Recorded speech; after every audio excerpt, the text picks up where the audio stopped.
आपका हार्दिक स्वागत है। हमारे बीच में परम पूज्य घनश्याम दास जी महाराज उपस्थित हैं। आपका हार्दिक स्वागत है। हमारे बीच में परम पूज्य धानापति लखन गिरी जी महाराज उपस्थित हैं। आपका हार्दिक स्वागत है। हमारे बीच में परम पूज्य धानापति कोश करके अयोध्या की ओर बढ़ रहे थे। अगर इनके मन के अंदर इस्लाम और मुसलमान और मस्जिद और मजार के खिलाफ रोष होता तो शायद भारत के अंदर एक भी नहीं बचता। रास्ते के अंदर अयोध्या जाते समय तक किसी ने किसी मुसलमान को, मस्जिद को, मजार मृत्यु हो अखंड भारत में सौदा मंजूर है तो हाथ खड़ा कर दीजिए। भारत माता की, भारत माता की, भारत माता की। धन्यवाद।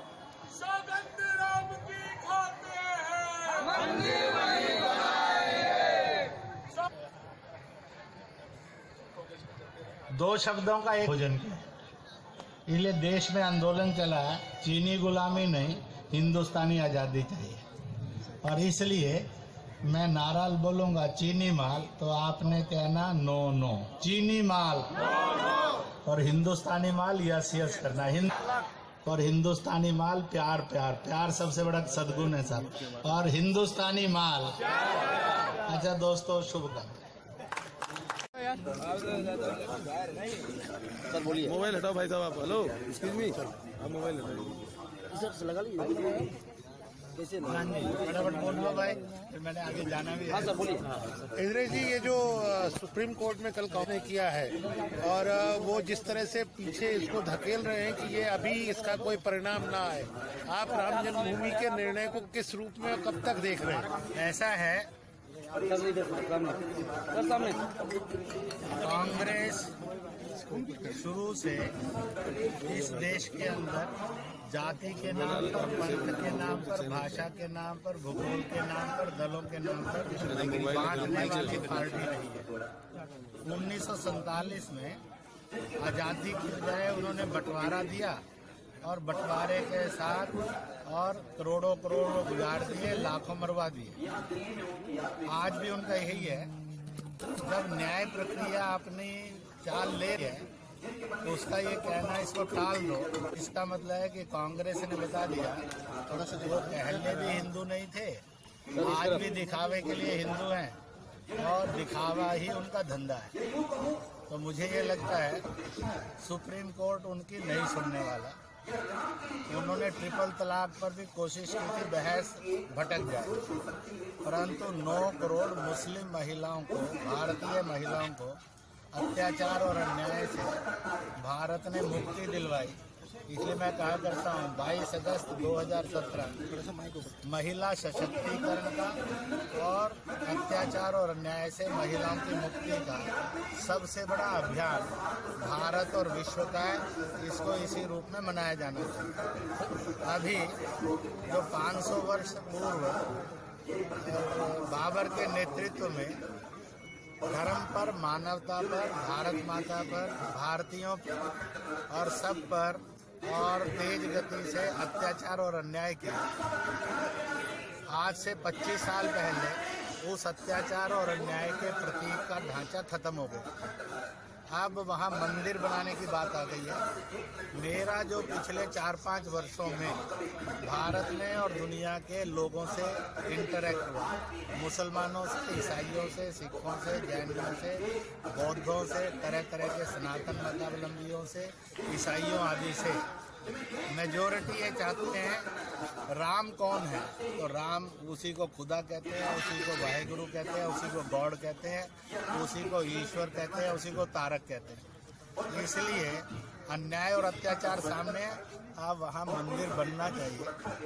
न्याय प्रक्रिया भी इस तरफ जा रही है, जनता का समाधान और वार्ताएं भी इस तरफ जा रही है। बाकी बाबरी के नाम से कोई मस्जिद, अयोध्या तो दूर की बात है, अयोध्या से बाहर क्या, बहुत बड़ी संख्या में तो मुसलमान हैं जो कहते हैं कि पूरी दुनिया में ही कहीं नहीं बननी चाहिए, क्योंकि ये इस्लाम के ऊपर एक हमला है और इस्लाम का डिग्रेडेशन है, इस्लाम की बदनामी है।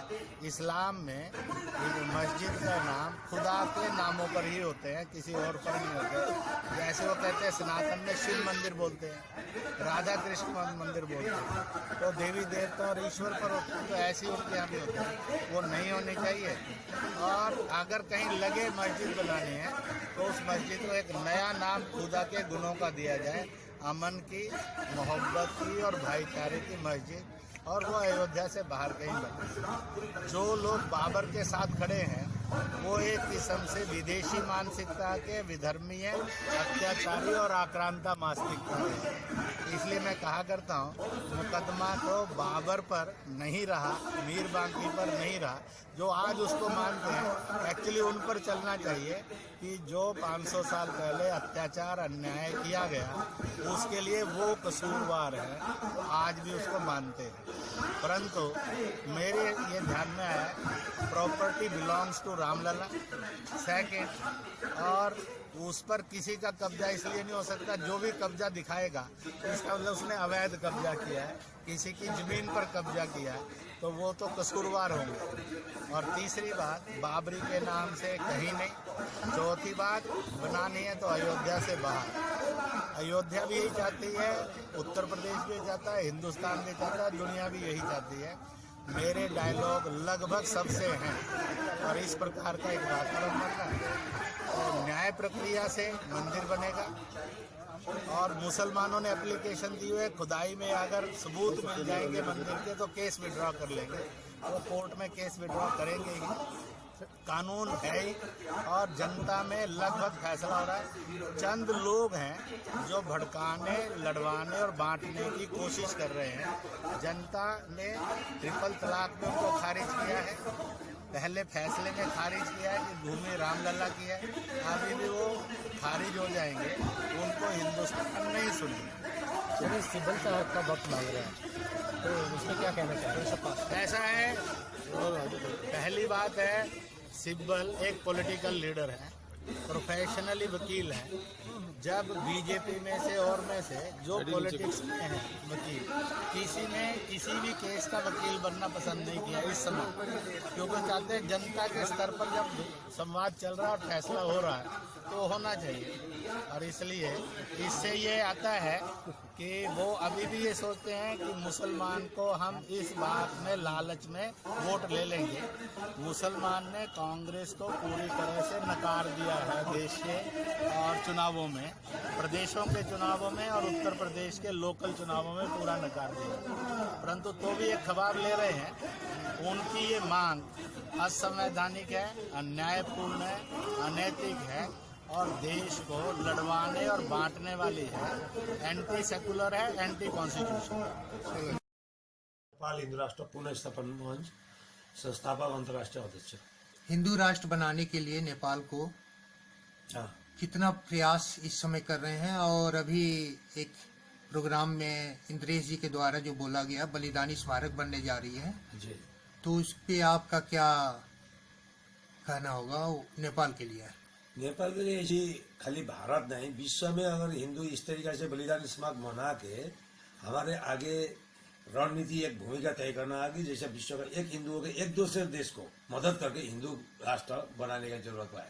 क्योंकि नेपाल अभी भारत से पहले नेपाल में हिंदू राष्ट्र बनाना जरूरी है, क्योंकि नेपाल में अभी भी 94% बहुमत ओमकार परिवार की है। और जो दिन इन्होंने धर्मनिरपेक्ष लिखा दिया है उसी दिन को लेके, उसी समय उन्हीं डेट लेके हम लोग एक बलिदान स्मारक नेपाल में भी बनाएंगे। ये जो दिन इन्होंने धर्मनिरपेक्ष कर दिया, हिंदू राष्ट्र खत्म कर दिया, उसी दिन को बलिदान स्मारक बनाया जाएगा। उसी तरह से सब हिंदू इकट्ठा होंगे। जैसे आज भारत में पहल कर रहा है हिंदू महासभा के जरिए, आज बिरला मंदिर में बहुत बड़ा एक कार्यक्रम हुआ, इससे सारे साधु संत जमा हुए। इसी तरीके से नेपाल में भी सारे साधु संत को बुलाएंगे और संपूर्ण जमा इकट्ठा होंगे और पब्लिक रहेंगे, जनता रहेंगे, हिंदूवादी जनता रहेंगे ओमकार परिवार के। उसके बाद नेपाल में बलिदान स्मारक बना के वहां में भी हिंदू राष्ट्र का एक